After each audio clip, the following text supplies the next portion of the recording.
Hello everyone.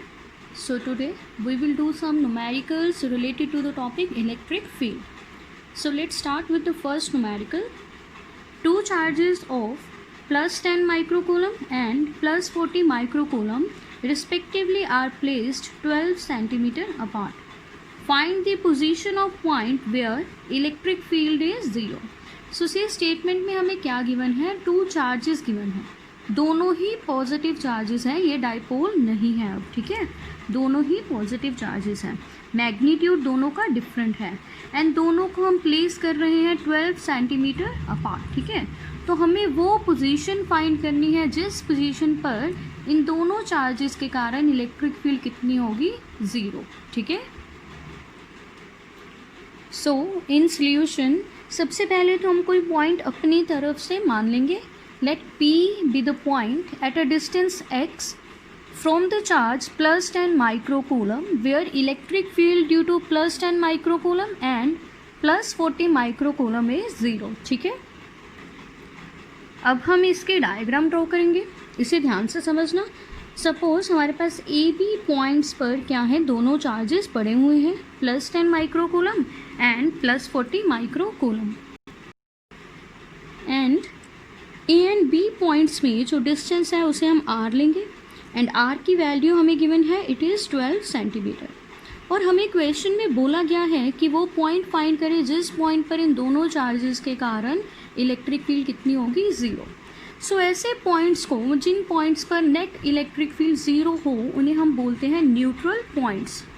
Neutral points के बारे में आपको एक चीज़ पता होनी चाहिए कि अगर हमारे पास लाइक चार्जेस हैं, जैसे यहाँ पर है, दोनों पॉजिटिव हैं, दोनों नेगेटिव भी होते तब भी चलता, तो लाइक चार्जेस के केस में जो न्यूट्रल पॉइंट है वो लाई करता है इन दोनों चार्जेस के बीच में।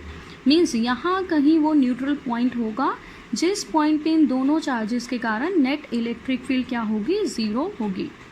अगर चार्जेस अनलाइक होते तो फिर न्यूट्रल पॉइंट लाई करता एक्सियल लाइन पर, ठीक है।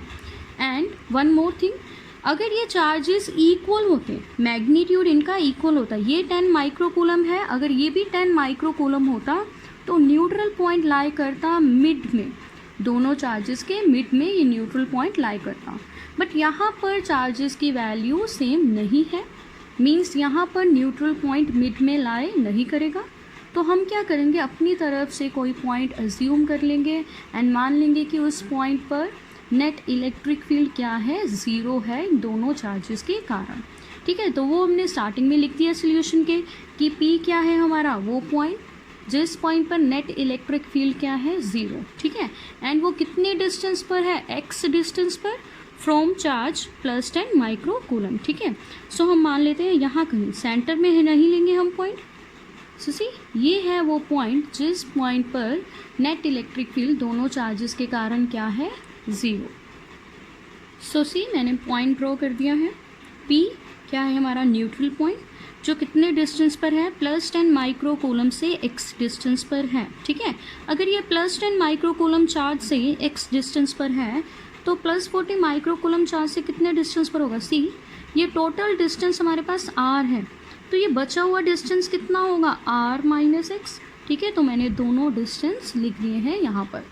अब हम क्या करेंगे, सबसे पहले इस पॉइंट पर दोनों चार्जेस के कारण इलेक्ट्रिक फील्ड की डायरेक्शन ड्रॉ करेंगे, ठीक है। सो ए पॉइंट पे जो चार्ज है वो पॉजिटिव है, सो ए पॉइंट पे चार्ज के कारण जो इलेक्ट्रिक फील्ड आएगी P पॉइंट पर वो कैसे होगी, आउटवर्ड्स, ठीक है। सो हम इसे ड्रॉ कर देते हैं पहले। सी मैंने इसे EA वेक्टर नाम दे दिया है, मीन्स ए पॉइंट पर जो चार्ज है उसके कारण ये इलेक्ट्रिक फील्ड की डायरेक्शन बी पॉइंट पर है। अब देखो बी पॉइंट पे जो चार्ज है वो भी पॉजिटिव है, तो इसके कारण भी इलेक्ट्रिक फील्ड कैसी होगी, आउटवर्ड्स। सो इस चार्ज से आउटवर्ड डायरेक्शन में इलेक्ट्रिक फील्ड पी पॉइंट पे इस साइड लगेगी, तो हम इसे भी ड्रॉ कर लेते हैं। सो मैंने EB वेक्टर को भी ड्रॉ कर लिया है। अब देखो दोनों चार्जेस के कारण इलेक्ट्रिक फील्ड की डायरेक्शन को मैंने ड्रॉ कर दिया है, ठीक है। बट हम क्या मान रहे हैं, P वो पॉइंट है जिस पॉइंट पर इन दोनों चार्जेस के कारण इलेक्ट्रिक फील्ड कितनी होगी, 0। Means EA vector and EB vector का रिजल्टेंट इस पॉइंट पे क्या होगा, 0। तो हम क्या करेंगे, EA को फाइंड कर लेंगे, EB को फाइंड कर लेंगे।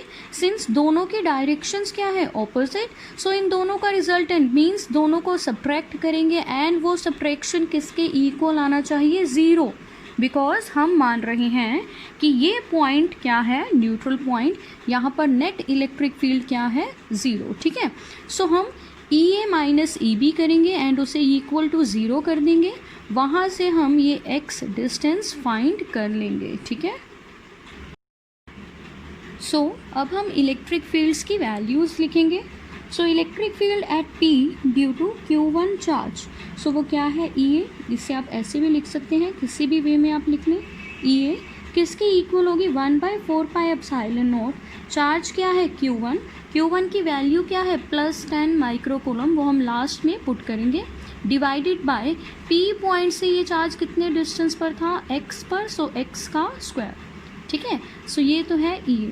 Similarly electric field at point P due to Q2 charge, Q2 की वैल्यू कितनी है, +40 माइक्रोकूलम, वो भी हम लास्ट में पुट करेंगे। See EB is equal to 1/4πε0 Q2 by, अब देखो P पॉइंट से B पॉइंट तक जो डिस्टेंस है वो क्या था, R minus X, so R minus X का यहाँ पर हम क्या करेंगे, स्क्वायर। ठीक है, सिंस डायग्राम में इन दोनों की डायरेक्शंस क्या थी, ऑपोजिट, सो हम इन दोनों को क्या करेंगे, सब्ट्रैक्ट, एंड इन दोनों की सब्ट्रैक्शन किसके इक्वल आनी चाहिए, 0, बिकॉज P क्या है, वो पॉइंट जिस पॉइंट पर नेट इलेक्ट्रिक फील्ड क्या है, 0। So net electric field at P is EA minus EB is equal to 0। So ये वैल्यूज़ हम यहाँ पुट करेंगे अब। सो नेक्स्ट स्टेप में मैंने EA की वैल्यू पुट कर दी है, माइनस EB की वैल्यू पुट कर दी है। ठीक है, and it is equal to 0। So यहाँ से हम 1/4πε0 कॉमन लेंगे एंड इस साइड ले जाएंगे तो क्या बचेगा हमारे पास, Q1/x² minus Q2/r minus X का whole square is equal to 0। इस फैक्टर को हम इक्वल टू के दूसरी साइड ले जाएंगे। ठीक है, सो क्या आएगा हमारे पास, Q1/x² is equal to Q2/r minus x²। ठीक है, सो नेक्स्ट स्टेप में हम क्या करेंगे, क्रॉस मल्टीप्लाई करेंगे, मीन्स हम चार्जेस वाली वैल्यूज़ को एक साइड ले जाएंगे एंड डिस्टेंस वाली वैल्यूज़ को एक साइड। सो सी इसे हम इस साइड ले आएंगे एंड Q1 को दिस साइड, सो क्या आएगा, R माइनस एक्स का whole square divided by x² is equal to Q2/Q1। अब हमारे पास Q1 एंड Q2 की वैल्यू है, सो नेक्स्ट स्टेप में हम यहाँ पुट कर देंगे, सी R माइनस एक्स का whole square divided by x² is equal to 40 microcoulomb by 10 microcoulomb. So यहाँ से देखो क्या बचेगा हमारे पास, 4। नेक्स्ट स्टेप में देखो वही लिखा है, R माइनस एक्स का whole square divided by x² is equal to 4। 4 को हम कैसे लिख सकते हैं, 2 के स्क्वायर। ठीक है, एंड दिस साइड मैंने दोनों का कंबाइंड स्क्वायर लिख दिया है। अब स्क्वायरिंग कैंसिल हो जाएगी, सो हमारे पास क्या बचेगा, R minus X by X is equal to 2। So यहाँ से हम x को दिस साइड ले जाएंगे, R minus X is equal to 2x, इसे भी इस साइड ले आएंगे, so R is equal to 3x। अब हमारे पास R की वैल्यू डिस्टेंस बिटवीन दोनों चार्जेस का वो गिवन है, वो कितना था, 12 सेंटीमीटर। सो यहाँ से हम ईजिली x कैलकुलेट कर सकते हैं, x is R/3, R is 12, सो 12/3 कितना आया, 4 centimetre is the answer. Means जो 10 माइक्रोकूलम चार्ज है उससे कितने डिस्टेंस पर, 4 सेंटीमीटर पर ये पॉइंट लाई कर रहा है, जिस पॉइंट पर नेट इलेक्ट्रिक फील्ड कितनी होगी, 0। Okay, so second numerical, C 4 charges plus Q minus Q and minus Q are placed respectively at 4 corners of a square of side A. Find the magnitude and direction of electric field at center of square. So इस question में हमें square given है, उसकी side कितनी है, A centimetre है, and square के corners पर हमारे पास 4 चार्जेस हैं, C plus Q means 2 positive charges and 2 negative charges पड़े हुए हैं, एंड उन्होंने बोला है कि स्क्वायर के सेंटर पर नेट इलेक्ट्रिक फील्ड फाइंड करें इन चार्जेस के कारण, एंड उसके डायरेक्शन भी फाइंड करें। ठीक है, सी ऐसे क्वेश्चंस में डायग्राम बहुत इंपॉर्टेंट है। अगर तो आपको डायग्राम समझ आ जाए तो आप इजीली रिजल्ट कैलकुलेट कर सकते हैं, ठीक है। सो हम डायग्राम से स्टार्ट करेंगे। सी हमें स्क्वायर गिवन था तो मैंने ड्रॉ कर लिया है। A B C D is a square जिसकी साइड क्या है 8 सेंटीमीटर एंड इसके कॉर्नर्स पर क्या पड़े हुए हैं चार्जेस। जिस सीक्वेंस में हमें चार्जेस स्टेटमेंट में गिवन थे उसी सीक्वेंस में मैंने यहाँ लिखे हैं, ठीक है। Plus Q minus Q and minus Q, ठीक है। सो कॉर्नर्स पर हमारे पास 4 चार्जेस पड़े हुए हैं और हमें उन्होंने बोला है कि net electric field in charges की वजह से कैलकुलेट करें at the center of the square. So इस पॉइंट पर हमें कैलकुलेट करनी है। So let this point be O, ठीक है। सो सबसे पहले तो हमें क्या कैलकुलेट करना है, इन चार्जेस का डिस्टेंस फ्रॉम दिस पॉइंट। सो उसके लिए हम सबसे पहले diagonal of the square draw करेंगे। सो सी मैंने डायगोनल्स ड्रॉ कर दिए हैं। अब इन डायगोनल्स की हेल्प से हम ओ पॉइंट का distance from these 4 charges calculate कर सकते हैं। कैसे? अगर हमारे पास एक बार डायगोनल की वैल्यू आ जाए तो डायगोनल का हाफ क्या है, distance between D O and B O. ऐसे ही इस डायगोनल का हाफ क्या है, distance between A O and C O. So हम पहले डायगोनल को कैलकुलेट करेंगे, ठीक है। डायगोनल को कैलकुलेट करने के लिए सी इस ट्रायंगल को देखिए ए सी डी, ये एक राइट एंगल ट्रायंगल बन रहा है। अब डायगोनल क्या है इस राइट एंगल ट्रायंगल की, हाइपोटेन्यूज। तो हाइपोटेन्यूज हम कैसे कैलकुलेट कर सकते हैं, पाइथागोरस थ्योरम से, ठीक है। एंड जो वैल्यू इस ए सी डायगोनल की आएगी वही वैल्यू इस बी डी डायगोनल की आएगी, ठीक है। So see, diagonal of square AC or BD is equal to by Pythagoras theorem. It is root of perpendicular square plus base square. अब perpendicular and base की वैल्यू सेम है square में। कितनी वैल्यू है a, सो क्या आ जाएगा root of a square plus a square and it comes out to be root 2a। ये है हमारे पास डायगोनल। बट हमें क्या चाहिए, सेंटर पॉइंट से 4 कॉर्नर्स का डिस्टेंस। तो वो क्या था, हाफ ऑफ द डायगोनल, जैसे मैंने आपको डायग्राम में बताया। तो to calculate A O B O C O and D O, ये सब क्या होंगे इक्वल, ये क्या होगा डायगोनल का हाफ। सो रूट 2a का हाफ कर देंगे हम, मीन्स डिवाइड कर देंगे इसे 2 से। सो इसे सॉल्व करने के बाद हमारे पास वैल्यू क्या आएगी, a बाय रूट 2, ठीक है। सो मैंने डायग्राम में भी A O O B O C and O D का डिस्टेंस a बाय रूट 2 यहाँ लिख दिया है, ठीक है। अब देखो इसका मतलब क्या है, ओ पॉइंट से ये चारों चार्जेस इक्वल डिस्टेंस पर हैं एंड वो डिस्टेंस क्या है a बाय रूट 2। एंड अगर हम देखें इन 4 चार्जेस का मैग्नीट्यूड भी सेम है, Q Q Q and Q. इसका मतलब क्या है, मैग्नीट्यूड सेम, डिस्टेंस सेम। तो इस पॉइंट पे इन चारों चार्जेस के कारण जो भी इलेक्ट्रिक फील्ड होगी उसका मैग्नीट्यूड सेम होगा, ठीक है। ये हम देखेंगे भी, कैलकुलेट भी करेंगे। बट उससे पहले हम क्या करेंगे, अब ओ पॉइंट पर इलेक्ट्रिक फील्ड की डायरेक्शन ड्रॉ करेंगे इन 4 चार्जेस के कारण। सिंपल कॉन्सेप्ट यूज़ करेंगे हम, वही वाला, पॉजिटिव चार्ज के कारण इलेक्ट्रिक फील्ड आउटवर्ड। कैसे आउटवर्ड, रेडियली। नेगेटिव चार्ज के कारण इलेक्ट्रिक फील्ड इनवर्ड्स। कैसे इनवर्ड्स, रेडियली, ठीक है। सो इसे यूज़ करके अब हम क्या करेंगे, डायरेक्शन ड्रॉ करेंगे ओ पॉइंट पर। जितने भी आपके पास डायग्राम वाले क्वेश्चंस आएंगे तो आपको डायरेक्शन ड्रॉ करनी ही होगी। अगर आपको डायरेक्शंस ड्रॉ करनी आ जाए तो आपके लिए न्यूमेरिकल ईजी हो जाएगा, ठीक है। सी हम ए पॉइंट से स्टार्ट करते हैं। ई पॉइंट पर चार्ज कौन सा है, plus Q, means positive charge. So इस पॉजिटिव चार्ज के कारण इस पॉइंट ओ पर इलेक्ट्रिक फील्ड कैसे होगी, आउटवर्ड्स। कैसे, रेडियली आउटवर्ड्स, मीन्स ऐसे आएगी इलेक्ट्रिक फील्ड, ठीक है। तो अब हम इलेक्ट्रिक फील्ड की डायरेक्शन यहाँ ड्रॉ कर देते हैं। ये रही, ये किसके कारण आई, इस चार्ज के कारण, जो कि इस पोजीशन पर है ए पर। सो इसे हम लिख देंगे ई ए वेक्टर, ओके। सो मैंने ई ए वेक्टर की डायरेक्शन ड्रॉ कर दी है। पॉजिटिव चार्ज था तो इस पॉइंट पे आउटवर्ड्स आएगी, रेडियली आउटवर्ड्स आएगी, तो ऐसे आई डायरेक्शन। अब देखो बी पॉइंट पर जो चार्ज है वो भी पॉजिटिव है, तो इसके कारण भी इस पॉइंट पे इलेक्ट्रिक फील्ड आउटवर्ड किस डायरेक्शन में, इसी डायरेक्शन में, अलोंग द लाइन जाएगी। सो इसे मैंने यहाँ ई बी वेक्टर लिख दिया है। अब इन दोनों चार्जेस के कारण तो डायरेक्शंस हमने ड्रॉ कर ली। अब हम आएंगे C point and D point पर। पहले बात करते हैं सी पॉइंट की। सी पॉइंट पर हमारे पास कौन सा चार्ज है, नेगेटिव। तो नेगेटिव चार्ज के कारण इलेक्ट्रिक फील्ड कैसी होती है, इनवर्ड्स, मींस इस चार्ज के टूवर्ड्स आएगी। सो पी पॉइंट पर इस चार्ज के कारण इलेक्ट्रिक फील्ड कैसे होगी, इनवर्ड्स, मींस इसी डायरेक्शन में। तो हम फिर से इसे ड्रॉ कर लेंगे। सो सी इसी डायरेक्शन में मैंने ई सी वेक्टर ड्रॉ कर दिया है। सी मीन सी पॉइंट पर जो चार्ज है उसके कारण इलेक्ट्रिक फील्ड, ठीक है।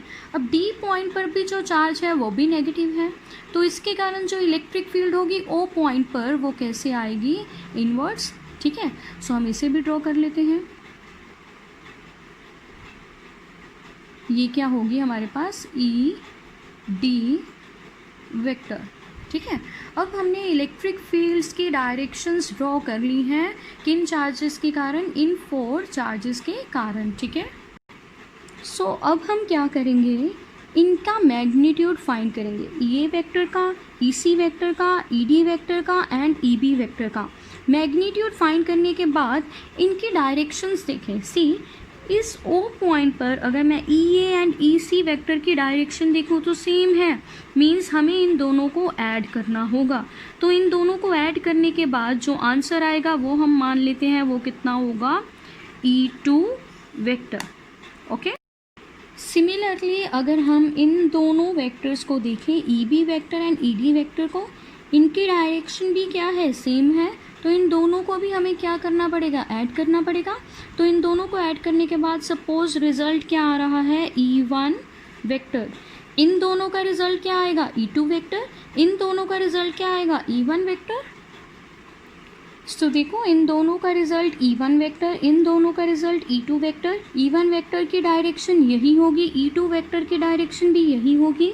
तो फिर हम क्या करेंगे, parallelogram law of vector addition apply करेंगे। कैसे, जब हमारे पास दो वेक्टर्स ऐसे हों, ठीक है, मीन्स को इनिशियल हों, तो इन दोनों का रिजल्टेंट किधर लाई करता है, सेंटर में। सो ये रिजल्टेंट हम parallelogram law of vector addition से निकालेंगे। सो इसके बारे में हम बाद में फिर से डिस्कस करेंगे। अभी के लिए हम E A, E C vector, E B vector and E D vector का मैग्नीट्यूड फाइंड करेंगे एंड इन दोनों को ऐड करके E1 निकालेंगे एंड इन दोनों को ऐड करने से हम E2 निकालेंगे। सो अब हम मैग्नीट्यूड्स की वैल्यू लिखेंगे। So E A is equal to 1/4 pi epsilon not Q by distance square.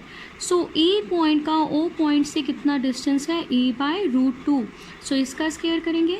So square open करने के बाद ये क्या आएगा, a स्क्वायर बाय √2 का स्क्वायर क्या होगा, 2।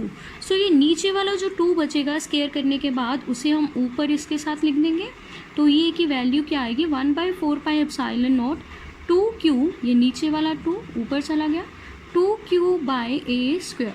सो मैंने बताया था जितना भी मैग्नीट्यूड होगा इलेक्ट्रिक फील्ड का 4 के 4 चार्जेस के कारण वो सेम आएगा। अगर ई ए की वैल्यू इतनी आ रही है तो ई बी की वैल्यू भी इतनी आएगी। सिमिलरली ई सी की वैल्यू एंड ई डी की वैल्यू भी इतनी आएगी। Means E A, E B, E C and E D क्या है, equal in magnitude, but direction equal नहीं है। तो डायरेक्शन हमने कहाँ ड्रॉ कर दी हुई है, डायग्राम में, ठीक है। सो उसके बाद मैंने आपको बताया था कि हम E1 एंड E2 को सॉल्व करेंगे। E1 किसके इक्वल था, EB प्लस ED। सो इन दोनों की वैल्यूज़ तो इक्वल है, पुट कर देंगे हम। 1/4 pi epsilon not 2q by a square plus 1/4 pi epsilon not 2q by a square, ठीक है। सो ये क्या आ जाएगा, 2 टाइम्स ऑफ दिस फैक्टर। जब 2 से मल्टीप्लाई करेंगे दिस फैक्टर को तो ये ऊपर कितना बन जाएगा, 4। सो E1 की वैल्यू क्या आएगी, 4q by 4 pi epsilon not a square, ठीक है। सिमिलरली जब आप E2 को भी कैलकुलेट करेंगे ना, उसकी भी वैल्यू यही आएगी, 4q by 4 pi epsilon not a square. See मैंने वैल्यू लिख दी है। यहाँ से हमें क्लियर हो जाएगा कि E1 किसके इक्वल है, E2 के। मीन्स दोनों का मैग्नीट्यूड क्या है, इक्वल। सो अब आपको एक चीज़ याद रखनी है, डायग्राम वाले क्वेश्चंस में आपको कुछ ना कुछ रिलेशन इलेक्ट्रिक फील्ड्स के बीच में मिलेगा ही मिलेगा। जैसे यहाँ पर ये दोनों क्या है, इक्वल। अब हमें क्या करनी है, रिजल्टेंट इलेक्ट्रिक फील्ड फाइंड करनी है। तो मैंने बताया था हम क्या यूज़ करेंगे, parallelogram law of vector addition, वो आप +1 में कर चुके हैं। वो क्या होता है, √p² + q² + 2pq cos theta. Theta जो होता है वो एंगल होता है P एंड Q में। अब यहाँ पर हमारे पास P क्या है, E1, एंड Q क्या है, E2, एंड थीटा हम डायग्राम से देखते हैं E1 एंड E2 में एंगल कितना है। ठीक है, सो वैसे मैंने यहाँ वैल्यू लिखी है, थीटा 90 डिग्री आएगा। हम देख लेते हैं, अगर 90 डिग्री आएगा तो देखो ये वाला फैक्टर तो ज़ीरो हो जाएगा, बिकॉज cos 90 इज ज़ीरो, तो ये फैक्टर तो ज़ीरो हो जाएगा। बचेगा क्या, √p² + q²। सो इसी के अकॉर्डिंगली हम बस p की वैल्यू E1 पुट कर देंगे और q की वैल्यू E2 पुट कर देंगे। ठीक है, थीटा की वैल्यू तो मैंने बता दी, हम डायग्राम से भी देख लेते हैं। सी O पॉइंट पर E1 की ये डायरेक्शन है, किस along the diagonal of square. E2 की ये डायरेक्शन है, किस along the diagonal of square. तो हमें पता है स्क्वायर के डायगोनल्स आपस में क्या होते हैं, परपेंडिकुलर। तो ये एंगल कितना हो गया, 90 डिग्री, मीन्स थीटा कितना है, 90 डिग्री। ठीक है, and parallelogram law of vector addition में हम कर चुके हैं, जब एक वेक्टर इस साइड पॉइंट करता हो और दूसरा वेक्टर इस साइड, मीन्स पैरेललोग्राम की साइड्स को रिप्रेजेंट करते हों, तो जो रिजल्टेंट होता है वो क्या होता है, डायगोनल ऑफ द पैरेललोग्राम। सो ये होगी रिजल्टेंट इलेक्ट्रिक फील्ड, इसे हम E लिख देंगे।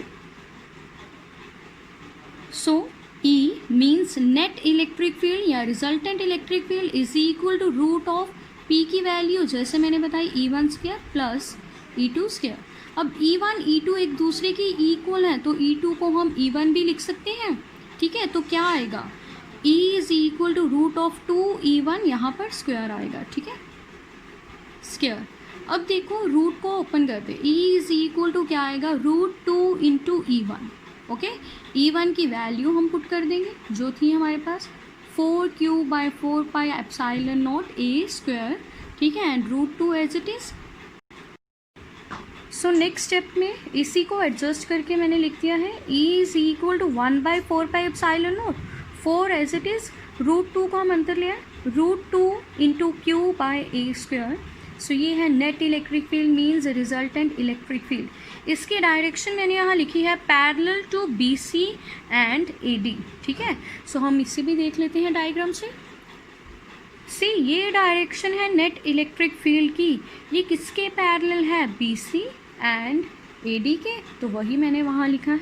ठीक है, सो यहाँ ये न्यूमेरिकल ख़त्म है। ऐसे न्यूमेरिकल्स में आपको डायग्राम ड्रॉ करनी आनी चाहिए। ठीक है, अगर तो आप डायग्राम ईजिली ड्रॉ कर पाते हैं, आप न्यूमेरिकल ईजिली सॉल्व कर देंगे। Okay, so moving on to next numerical. In given figure, 3 identical charges, each of magnitude q, are situated at corners of an equilateral triangle. Find the electric field intensity at O. See, इस question में हमें equilateral triangle given है, diagram भी given है इसमें। ठीक है, and उसके कॉर्नर्स पर हमारे पास आइडेंटिकल चार्जेस पड़े हुए हैं जिसका मैग्नीट्यूड क्या है, Q। ठीक है, सो हमें करना क्या है, हमें O पॉइंट पर जो हमें डायग्राम में दिया होगा उस पॉइंट पर net electric field in charges के कारण फाइंड करनी है। ठीक है, सो ये डायग्राम हमें क्वेश्चन में गिवन है। सी ABC is an equilateral triangle जिसके कॉर्नर्स पर हमारे पास आइडेंटिकल चार्जेस पड़े हुए हैं जिनका मैग्नीट्यूड क्या है, Q। एंड उन्होंने हमें बोला क्या है कि इस O पॉइंट पर जो तीनों चार्जेस से कितने डिस्टेंस पर है, R डिस्टेंस पर, इस पर नेट इलेक्ट्रिक फील्ड फाइंड करें। ठीक है, सो सॉल्यूशन में हम सबसे पहले क्या करेंगे, जो डायग्राम हमें गिवन है, ठीक है, उसी डायग्राम में हम O पॉइंट के अक्रॉस तीनों चार्जेस के कारण इलेक्ट्रिक फील्ड की डायरेक्शन ड्रॉ कर लेंगे। ठीक है, सो हम स्टार्ट करते हैं A पॉइंट से। A पॉइंट पर चार्ज क्या है, Q, पॉजिटिव चार्ज है, तो इसके कारण इलेक्ट्रिक फील्ड कैसी होगी, रेडियली आउटवर्ड। सो इस पॉइंट पे इलेक्ट्रिक फील्ड की डायरेक्शन क्या होगी, ये, तो इसे मैंने E वेक्टर यहाँ लिख दिया है। ठीक है, सो E वेक्टर के डायरेक्शन आउटवर्ड। अब B पॉइंट पर जो चार्ज है वो भी Q है, वो भी पॉजिटिव है, सो इसके कारण O पॉइंट पर इलेक्ट्रिक फील्ड क्या होगी, आउटवर्ड्स। सो इसी लाइन के अलोंग इस पॉइंट पर हम आउटवर्ड डायरेक्शन ड्रॉ कर देंगे। ठीक है। सो मैंने बी पॉइंट पे जो चार्ज था उसके कारण भी डायरेक्शन ड्रॉ कर दी है और उससे भी मैंने ई वेक्टर लिखा है, ठीक है। अब हम आएंगे सी पॉइंट पर। सी पॉइंट पर भी चार्ज क्यू है, ये भी पॉजिटिव है, तो इसके कारण इस ओ पॉइंट पर इलेक्ट्रिक फील्ड की डायरेक्शन क्या होगी, आउटवर्ड्स, ठीक है। तो कैसे, रेडियली मीन्स इसी डायरेक्शन के अलॉन्ग आउटवर्ड्स होगी, तो इसे भी हम ड्रॉ कर लेते हैं। सो मैंने ओ पॉइंट पर इस सी पॉइंट पर जो चार्ज था क्यू, उसके कारण इलेक्ट्रिक फील्ड की डायरेक्शन ड्रॉ कर दी है, ठीक है। सो अब देखो तीनों वेक्टर्स को मैंने ई वेक्टर नाम दिया है क्यू। सी, अगर हम तीनों पॉइंट्स पर ए बी सी पॉइंट्स पर चार्जेस को देखें तो तीनों चार्जेस आइडेंटिकल है, मीन्स इनका मैग्नीट्यूड सेम है, एंड तीनों चार्जेस ओ पॉइंट से कितने डिस्टेंस पर हैं, सेम डिस्टेंस पर। वो डिस्टेंस क्या है, आर। तो अगर मैं तीनों चार्जेस के कारण इलेक्ट्रिक फील्ड के मैग्नीट्यूड को लिखूं तो वो सेम आएगा। कितना आएगा, हम लिखते हैं E is equal to 1/4πε0 Q by distance क्या है, r, सो r स्क्वायर। तीनों चार्जेस के कारण इतना ही मैग्नीट्यूड आएगा, तो हम स्टार्टिंग में एक एजम्पशन या एक कंडीशन लगा देंगे कि तीनों चार्जेस के कारण जो इलेक्ट्रिक फील्ड आ रही है हम उसे क्या मान रहे हैं, E। तो तीनों चार्जेस के कारण इलेक्ट्रिक फील्ड E है, सो E की डायरेक्शन ड्रॉ करने के लिए मैंने जो वेक्टर्स पॉइंट किए हैं उन पर भी क्या लिखा है, E vector and E vector, ठीक है। सी मैंने यहाँ लिखा भी है, let E is equal to electric field at point O due to each charge, ठीक है। अब देखो हमें नेट इलेक्ट्रिक फील्ड चाहिए, तो नेट इलेक्ट्रिक फील्ड हम कैसे फाइंड करें। ओ पॉइंट पर एक इलेक्ट्रिक फील्ड का वेक्टर इस डायरेक्शन में है, एक की डायरेक्शन ये है और एक वर्टिकली डाउनवर्ड है, ठीक है। सो अगर हम इन दोनों वेक्टर्स को देखें, इस पॉइंट पर ये दोनों वेक्टर्स पैरेललोग्राम की साइड्स को रिप्रेजेंट कर रहे हैं, तो पहले हम इन दोनों वेक्टर्स का क्या फाइंड करेंगे, रिजल्टेंट। एंड इन दोनों का रिजल्टेंट किस साइड लाई करेगा, हमें पता है along the diagonal of parallelogram, means इस साइड होगा, उसे हम क्या नाम दे देंगे, ई डैश, ठीक है। इस स्टेप को रिपीट कर देती हूँ मैं। ई डैश क्या है, रिजल्टेंट किसका, इस वेक्टर का, ई वेक्टर, एंड इस वेक्टर का, ठीक है। इन दोनों का रिजल्टेंट किस डायरेक्शन में पॉइंट कर रहा है, अपवर्ड्स। तो जब हम इन दोनों का रिजल्टेंट निकाल लेंगे जो क्या है, ई डैश, तब हम इन दोनों को स्किप कर सकते हैं, ठीक है। तब हमारा फोकस क्या होगा, इस ओ पॉइंट पे दो वेक्टर्स, कौन से वेक्टर्स, एक तो ये डाउनवर्ड वेक्टर जो क्या है ई, और एक ये अपवर्ड वेक्टर जो क्या है ई डैश। सिंस इन दोनों की डायरेक्शंस क्या है, ऑपोजिट, तो लास्ट में हम इन दोनों को भी क्या करेंगे, सबट्रैक्ट, ओके। सो सबसे पहले अब हम क्या करेंगे, इस ई डैश को फाइंड करेंगे, ठीक है। ई डैश को फाइंड करने के लिए हम parallelogram law of vector addition लगाएंगे। Parallelogram law of vector addition का फॉर्मूला मैंने प्रीवियस न्यूमेरिकल में बताया, root of P square plus Q square plus 2pq cos theta, ठीक है। तो p क्या है यहाँ पर हमारे पास, e, q क्या है, वो भी e है, सो थीटा चाहिए। इन दोनों में ये एंगल चाहिए हमें, ठीक है। सो ये एंगल हम कैसे फाइंड करेंगे, 10th में आपने एक प्रॉपर्टी की होगी, वो प्रॉपर्टी क्या है, ध्यान से सुने। इक्विलेटरल ट्रायंगल का ये एंगल कितना होता है, 60 डिग्री। अगर ये एंगल 60 डिग्री है तो सेंटर पर जो एंगल सबटेंडेड होता है वो कितना होता है, 2 × 60 डिग्री, ठीक है। मीन्स ये एंगल कितना होगा, 120 डिग्री। तो अगर ये एंगल 120 डिग्री होगा तो ये एंगल भी कितना होगा, 120 डिग्री, वर्टिकली ऑपोजिट एंगल्स, ठीक है। सो मैंने यहाँ लिख दिया है ये एंगल थीटा कितना होगा, 120 डिग्री, ठीक है। सो अब हम पैरेललोग्राम लॉ अप्लाई करते हैं एंड ई डैश की वैल्यू निकालते हैं। So using parallelogram law of vector addition, E dash is equal to root of P square plus Q square plus 2pq cos of theta. So pq यहाँ पर हमारे पास क्या है, e, so root of E square plus E square plus 2e into cos theta. Theta कितना है, 120, सो मैंने put कर दी है, एंड कॉस 120 कितना होता है, -1/2। सो जब हम कॉस 120 की यहाँ वैल्यू पुट करेंगे, जैसे मैंने बताई वो क्या है, -1/2, सो ये जो डिनोमिनेटर में 2 आएगा इससे कैंसिल हो जाएगा, ठीक है। ई इंटू ई कितना बचेगा, ई स्क्वायर, एंड ये माइनस साइन यहाँ पर आ जाएगा। So see E dash is equal to root of E square plus E square. Cos theta वाले फैक्टर को सॉल्व करने के बाद कितना आया, माइनस ई स्क्वायर। सो ये कैंसिल हो जाएंगे, कितना बचेगा, root of E square. So root and square cancel हो जाएंगे, ई डैश की वैल्यू भी कितनी आएगी, ई, ठीक है। सो ई डैश कितना आ रहा है, ई। सी डायग्राम में ई डैश वर्टिकली अपवर्ड है, इसकी वैल्यू कितनी आई, E, and vertically downward O point पर हमारे पास क्या है, ई। सो इनके डायरेक्शन ऑपोजिट होने की वजह से हम क्या करेंगे, दोनों को सब्ट्रैक्ट। सी वर्टिकली डाउनवर्ड ई है, वर्टिकली अपवर्ड ई डैश, जिसकी वैल्यू भी क्या है, ई। तो इक्वल एंड ऑपोजिट वेक्टर्स हैं, तो रिजल्ट कितना आएगा, 0। Means at point O net electric field कितनी होगी, 0, ठीक है। सो सी हियर मैंने वही लिखा है, net electric field at O क्या होगा, E dash minus E, means upward vector minus downward vector, उसका मैग्नीट्यूड मैंने सब्ट्रैक्ट किया है, ठीक है। ई डैश की वैल्यू क्या है, ई, यहाँ से, ठीक है। तो ई माइनस ई कितना आएगा, 0। सो जैसे मैंने आपको डायग्राम में समझा दिया कि नेट इलेक्ट्रिक फील्ड कितनी आ रही है, 0, ठीक है। सो यही है answer. So last numerical of today's lecture, 2 charges each of 2 into 10 raised to power minus 7 coulomb but opposite in sign form a system। सी इस क्वेश्चन में हमारे पास 2 चार्जेस गिवन है, जिनका मैग्नीट्यूड तो इतना है बट साइन क्या है, ऑपोजिट। तो मीन्स हमारे पास यहाँ इक्वल एंड ऑपोजिट चार्जेस हैं, मीन्स यहाँ डाइपोल है, ठीक है। These charges are located at points A and B। A point क्या है, 0 0 माइनस 10 सेंटीमीटर, B पॉइंट क्या है, 0 0 प्लस 10 सेंटीमीटर, ठीक है। एंड उन्होंने बोला है कि कैलकुलेट करें total charge of the system and electric dipole moment of the system. जैसे मैंने आपको बता दिया इक्वल एंड ऑपोजिट चार्जेस है, मीन्स डाइपोल है हमारे पास, ठीक है। डाइपोल की पोजीशन क्या है, इन पॉइंट्स को ध्यान से देखें। ये होता है एक्स एक्सिस, ये वाई, ये कौन सा एक्सिस होता है, जेड। मीन्स एक चार्ज पड़ा हुआ है माइनस जेड एक्सिस में, किस वैल्यू पर, 10 सेंटीमीटर पर।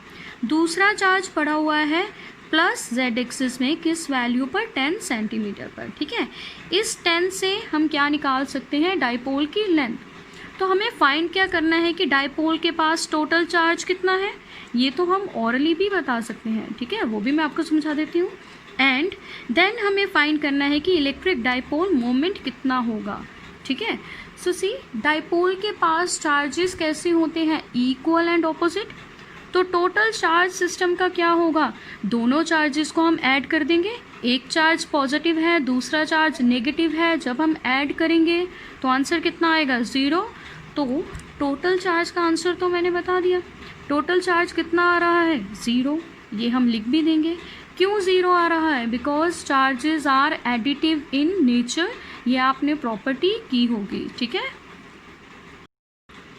सो सॉल्यूशन में मैंने सबसे पहले Q A means charge at A position की वैल्यू लिख दी, वो पॉजिटिव मान लेते हैं हम। And Q B means charge at B position की वैल्यू लिख दी, वो क्या है, नेगेटिव, मैग्नीट्यूड तो सेम है। एंड इनकी पोजीशंस भी लिख दी, ए एंड बी, ठीक है। और कौन से एक्सिस पर है ये, जेड एक्सिस पर। अब हम डायग्राम ड्रॉ करेंगे, आप डायग्राम को ध्यान से समझेंगे। इसके लिए हम अपना कार्टेशियन कोऑर्डिनेट सिस्टम ड्रॉ करेंगे, ठीक है। So this is origin and मैंने इस एक्सिस को एक्स एक्सिस माना है एंड इस एक्सिस को वाई एक्सिस माना है एंड इस एक्सिस को जेड एक्सिस माना है, ठीक है। एज यू ऑलरेडी नो कि कार्टेशियन कोऑर्डिनेट सिस्टम में जो एक्सिस होते हैं उनकी चॉइस आर्बिट्ररी है, हम किसी भी एक्सिस को अपनी तरफ से डिफाइन कर सकते हैं। जैसे नॉर्मली हम ये वाई एक्सिस लेते हैं, बट इस केस में मैंने इसे जेड मान लिया है, ठीक है, बिकॉज ये हमारे लिए ईजी रहता डायग्राम ड्रॉ करने में। अब देखो जेड एक्सिस के अलॉन्ग हमारा डाइपोल पड़ा हुआ है, जेड एक्सिस पर -10 सेंटीमीटर पर, इस पॉइंट को हम ए नाम दे रही है। इस पॉइंट पर कौन सा चार्ज पड़ा हुआ है, क्यू ए, ठीक है। एंड प्लस 10 सेंटीमीटर पर मीन्स इस पॉइंट पर जो क्या है बी पॉइंट क्या पड़ा हुआ है, सेकेंड चार्ज क्यू बी, ठीक है। सो अब देखो डाइपोल की लेंथ क्या होती है 2L, ओरिजिन से लेके यहाँ तक कितना डिस्टेंस है 10 सेंटीमीटर, तो ये डिस्टेंस 10 है, ये डिस्टेंस 10 है, तो टोटल लेंथ ऑफ डाइपोल कितनी हुई 10 + 10 मीन्स 20 सेंटीमीटर। सो सी मैंने साइड में लिखा भी हुआ है डाइपोल की लेंथ 2L कितनी है यहाँ पर 20 सेंटीमीटर, ठीक है। सो फर्स्ट उन्होंने हमें कैलकुलेट करने के लिए बोला है टोटल चार्ज, जिसका आंसर मैं आपको ऑलरेडी बता चुकी हूँ 0 आएगा because equal and opposite charges हैं, पर फिर भी हम लिखेंगे total charge is Q and it is equal to QA + QB means जो चार्ज A पॉइंट पर पड़ा है उसमें ऐड करें जो चार्ज B पॉइंट पर है। A पॉइंट पर चार्ज की वैल्यू ये थी, ठीक है, मैग्नीट्यूड दोनों का सेम बट ऑपोजिट थे, तो ये charge positive and B point पर जो चार्ज था वो नेगेटिव। सो ये कैंसिल होने के बाद टोटल चार्ज कितना आएगा 0। एंड फिर उन्होंने हमें बोला डाइपोल मोमेंट कैलकुलेट करने के लिए सी इलेक्ट्रिक डाइपोल मोमेंट का फॉर्मूला क्या है, P = Q × 2L, ठीक है। And here 2L length of dipole कितनी थी 20 सेंटीमीटर, तो इसे हम मीटर में भी कन्वर्ट करेंगे मींस इसे हम मल्टीप्लाई कर देंगे 10⁻⁻² से, ठीक है। सो सी हियर P = Q की वैल्यू इंटू 2L, 2L क्या था हमारा 20 सेंटीमीटर, 20 को मीटर में कन्वर्ट करने के लिए 10⁻⁻² से मल्टीप्लाई कर दिया है। इसे सॉल्व करने के बाद हमारे पास आएगा 40 × 10⁻⁹ and it can be written as P = 4 × 10⁻⁸ coulomb metre. सो ये है रिक्वायर्ड आंसर, ठीक है। So thank you.